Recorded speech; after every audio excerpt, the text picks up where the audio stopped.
Bonjour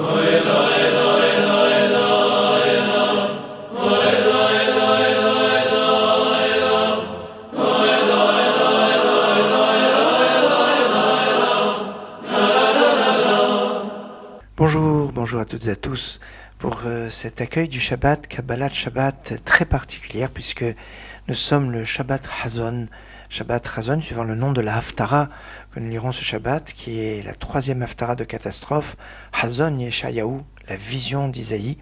C'est cette Haftara qui est difficile, qui est lu suivant des modes qui peuvent être différents. Il y a des traditions qui existent par rapport à ce Shabbat, par rapport à ce Shabbat Hazon.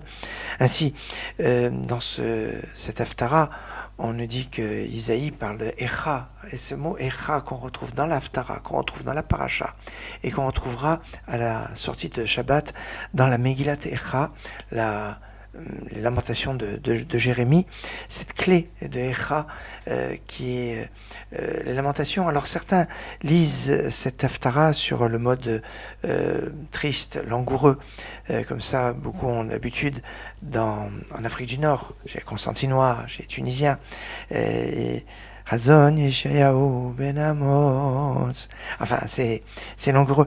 Mais les kabbalistes disent non, c'est Shabbat, on n'a pas de notion de ce qui est de tristesse par rapport à la destruction du temple, parce que le jour du Shabbat, on n'avait pas le droit de construire le Mishkan, le sanctuaire. Le Shabbat est au-dessus du sanctuaire.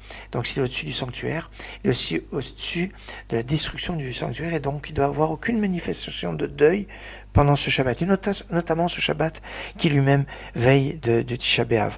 Alors c'est pour ça que certains ont l'habitude de lire cette Haftara sur l'air de Shir HaShirim, le cantique des cantiques. Alors là on est dans une dimension autre, puisque Shir HaShirim c'est la Megillah qui est lue à Pessah. Et tiens, on retrouve une connexion entre Pessah d'un côté et Tisha B'Av de l'autre. On sait que le jour de la semaine où tombe le premier soir du Seder, la soirée donc pascale, c'est le même jour de la semaine où tombe la soirée de Tisha B'Av. D'ailleurs, il y a une kina, une lamentation qui met en parallèle, qui commence un petit peu Alechem Edan et Mana Manishtana comme quelle différence est-il entre cette nuit et les autres nuits, et qui ressemble un petit peu au Manishtana, mais avec les connotations du deuil de la soirée du Seder. C'est cette kina, cette lamentation, on la retrouve aussi dans la journée.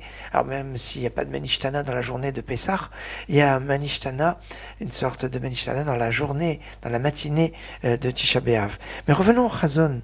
Hazon, c'est la vision de Yeshaya. D'ailleurs, un prophète est appelé à José. Cette prophétie qui est liée avec la terre d'Israël, quand dans le Talmud de Jérusalem ou dans le Zohar qui est écrit en Israël à la base, eh bien, on veut nous donner un enseignement, on dit Tahazi, viens voir. Viens, alors que dans le Talmud de Babylone, on dit Tashma, viens et entends, viens et écoute. C'est remarquable cet aspect où on a tout ce principe du lien entre viens, écoute, viens et vois de ce Hazon. D'ailleurs, la prophétie s'est bouchée avec la destruction du temple, notamment la destruction du premier temple, et on dit que si on retrouve des prophètes, les derniers prophètes au début du deuxième temple, c'est tout simplement parce qu'ils étaient encore avec les restes du premier temple. Certains disent qu'ils étaient nés au moment du premier temple, c'est comme ça qu'ils ont pu avoir encore la dimension de la prophétie. Alors, une prophétie forte et puissante qui nous lie avec la Géoula, avec la délivrance. La délivrance qui lie avec le Shabbat, c'est pour ça que le Shabbat est au-dessus de ces dimensions de deuil. Et s'il y a une période où l'accueil du Shabbat prend une résonance particulière, notamment avec le chant les Chadodi qui nous fait sortir de la morosité de la semaine pour rentrer dans la sainteté du Shabbat. Vous savez que dans ce poème extraordinaire de Rabbi Shlomo Alkabetz, il y a que les deux premiers paragraphes, le dernier qui parle vraiment du Shabbat. Tous les autres nous font sortir de la morosité de l'exil, de la morosité de la semaine, pour entrer dans la lumière du Shabbat. Et donc, quand on est depuis le premier Av, on est dans le deuil, bien que le premier Av c'était Shabbat aussi. Alors, on va dire depuis le 2 Av, depuis le début de la semaine, on est dans une dimension un peu particulière. Ce Lech Hadodi va résonner d'une façon particulière. C'est ce que je vous propose d'écouter. Un Lech Hadodi pour sortir de la morosité de la semaine, pour entrer dans la sainteté du Shabbat. והיו למשיסה.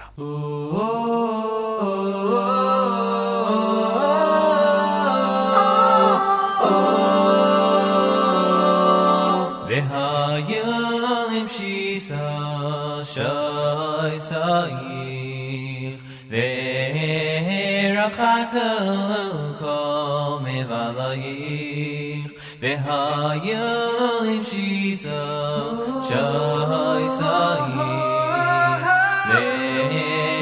ורחקו כל מבלעייך יעשה סלעייך Elai Kayeh, Kin Saischasana Kala, Yasis Alayeh, Elai Kayeh, Kin Saischasana Kala, Lecha.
Le Shabbat est comparé à une kala, une femme.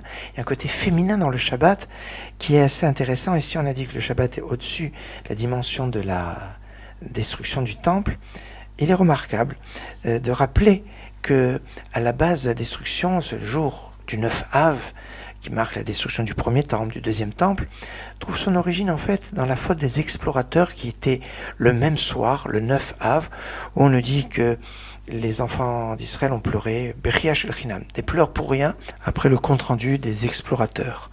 Et oui, ils devaient rentrer en Israël, et puis ce compte-rendu qui était orienté, qui a eu comme conséquence qu'ils ont dû errer dans le désert pendant 40 ans, et toute cette génération est morte.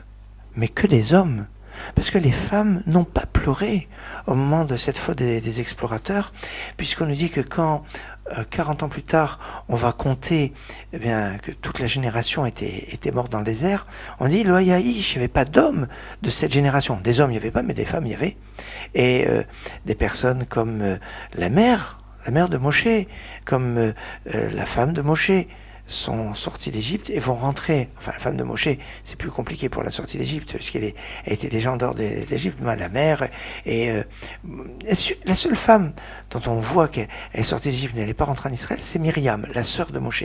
Mais sinon, les femmes sont rentrées. Et donc, il y a un srout que les femmes ont eu. Et donc, il n'y a pas que Caleb et Yehoshua qui sont sortis d'Égypte et qui sont rentrés en Israël. Il y a aussi les femmes. Alors ça, c'est un symbole qui est fort. J'aimerais au niveau pratique évoquer quelque chose qui peut être intéressant, c'est que depuis dimanche, l'usage le plus commun est de ne pas manger de viande et ne pas boire de vin pendant cette semaine maigre, comme on l'appelle, cette semaine de Tisha B'Av. Mais attention, là, si vous avez besoin pour vérifier que les plats sont bons, on a le droit de les goûter même si on tienne de la viande. On a le droit de les goûter pour s'assurer qu'on a des bons plats pour Shabbat. C'est autorisé. De la même façon aussi, ce soir, on peut faire rentrer Shabbat tôt, et c'est même souhaitable de faire rentrer le Shabbat au plus tôt possible pour chasser les ténèbres, chasser le deuil et faire rentrer Shabbat. Alors, vous allez vous trouver à table ce soir alors qu'il fera un jour dehors encore. Eh ben, pas de souci, et vous pourrez manger de la viande parce que vous serez dans Shabbat, même si dehors il fait encore jour, à condition qu'on soit après l'horaire de ce qu'on appelle Plaga Mincha, c'est-à-dire l'horaire minimum de l'entrée du Shabbat. Bien évidemment, on peut pas faire entrer Shabbat à n'importe quelle heure, mais ça en suivant de ce qui est marqué dans les calendriers, de faire entrer Shabbat à l'horaire au plus tôt. Mais au plus tôt, c'est fait quand même à peu près 2 heures avant la nuit, et vous pourrez donc manger de la viande. À ce moment-là, vous serez rentré dans Shabbat, en ayant fait la prière du soir, faire le kiddush, et ça c'est important. D'un autre côté, il y avait une époque où on faisait des keynotes, des lamentations, pendant ces 3 Shabbatot, parce que le repère pendant cette période, c'est ces Shabbatot où on lit des haftarot spéciales, depuis Pinchas, la semaine dernière Matot Masrei, et cette semaine Devarim, où les haftarot ne sont pas liés avec la paracha, comme on le retrouve tout le reste de l'année, mais là, ce sont des haftarot difficiles, et un peu en connexion avec ces haftarot, il y avait avant des textes qui étaient lus, un peu tristes, liés à cette période. Mais les kabbalistes nous ont dit non, il faut pas, c'est Shabbat et au-dessus de ça. Et c'est pour ça que on ne fait plus, pratiquement dans toutes les communautés, de ces textes de tristesse pendant ces Shabbatot. Tout doit être gai. Alors gai avec la connotation du Shabbat, et les chants du Shabbat sont des fois un peu mélancoliques, comme par exemple Karibon Olam, ce poème liturgique qui est écrit en araméen, et on retrouve le nom Yisraël en acrostiche. Karibon. Karibon olam ve'omaya antu malka melech malchaya ovad gevurtech ve'timaya shvar kadama le'achavaya karibon olam ve'omaya antu malka melech malchaya karibon olam ve'omaya antu malka melech malchaya shachim asader tzafra ve'ramsha lachelaka kadisha divra kol nafsha irim kadishi uvnei Chevat Bera Be'ofei Shemaya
Il est temps pour moi de vous souhaiter Shabbat Shalom, Shabbat Shalom Mevorach, et vous donner rendez-vous cet après-midi à 15h05 sur cette antenne pour prolonger notre réflexion, notamment sur le livre de Devarim, sur ce Shabbat Razon et puis cette période. Shabbat Shalom Lise et Shabbat Shalom à Franklin pour le commentaire de l'Haftara qui va suivre.